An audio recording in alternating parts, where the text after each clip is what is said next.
Огромный провал затерялся среди тайги и горных хребтов в заполярной Якутии. Эколог Виталий Миронов – один из свидетелей образования объекта, который в последнее время так заинтересовал научный мир. Первые серьезные изменения местного рельефа специалисты обнаружили еще в середине 60-х годов. 42 года назад я первый раз это место посетил. Здесь был узкий, глубокий овражек. Метров, наверное, 20 глубиной и метров 20 шириной. Батагайка. Разлом носит название одноименной горной речки. В 7 километрах находится районный центр поселок Батагай. Но попасть сюда не так-то просто. Чтобы спуститься вниз, добрую половину пути приходится преодолевать пешком.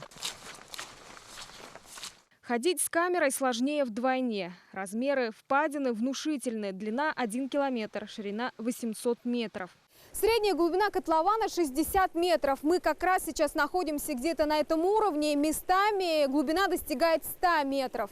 Ощущения, конечно, здесь фантастические. Особенно впечатляет панорама с юго-западной стороны Батагайки. Необычны для нас и останки древних животных. В данном случае кость мамонта. Но, как объяснили нам местные жители, для этих мест это вполне распространенная картина. Первая экспедиция ученых на Батагайке уже дала результаты. Британский профессор Джулиан Мёртон обнаружил в норе суслика останки дерева, возраст которого насчитывает сотни тысяч лет.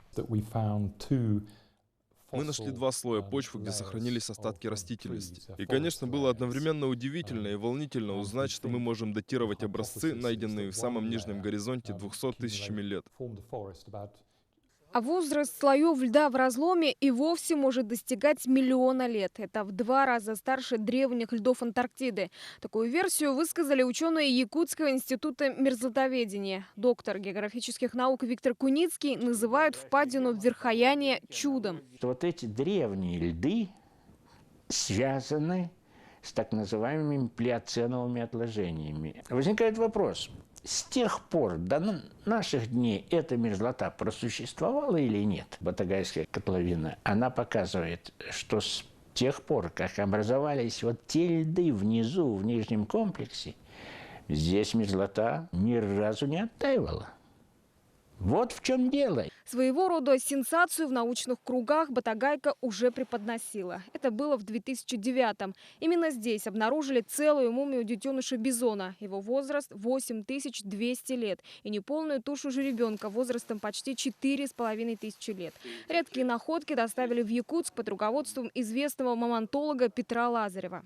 Мерзлота такие трупные остатки сильно обезвоживает, иссушает. Это тоже очень уникальная находка. Туша почти целиком.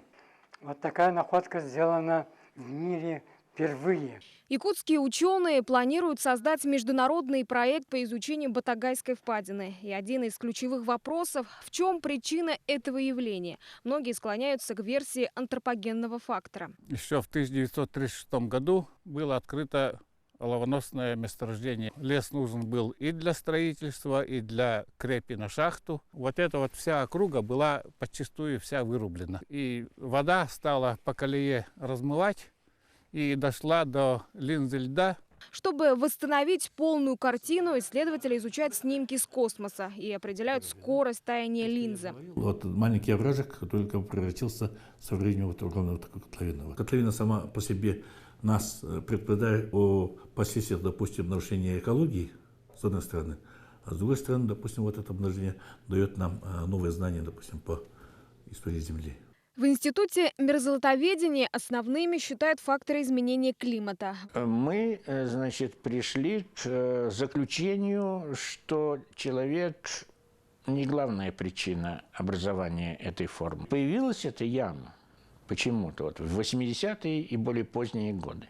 Как раз в это время были наиболее явными процессы глобального изменения климата, которые захватили территорию Якутии. Батагайский разлом сегодня один из самых больших в мире. Его размеры в 3-5 раз превышают подобные провалы в Канаде и Сибири. Исследования показывают, такие котлованы могут появиться и в других местностях Верхояния. Каждый год расширение идет с 10 до 15 метров.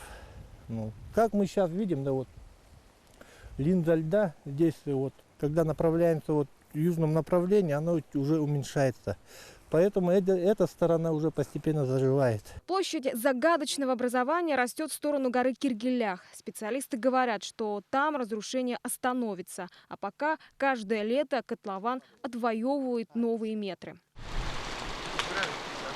Что было на Земле сотни тысяч, миллионы лет назад? Какой был климат, животный и растительный мир? Ответы на эти вопросы хранит Батагайский провал.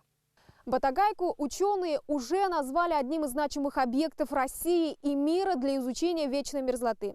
Начиная с этого года, кроме исследователей, разломом заинтересовались и туристы. В перспективе гигантская котловина может получить статус востребованного туристического маршрута. Айна Винокурова, Денис Попов, Вести, Верхоянский район, Якутия.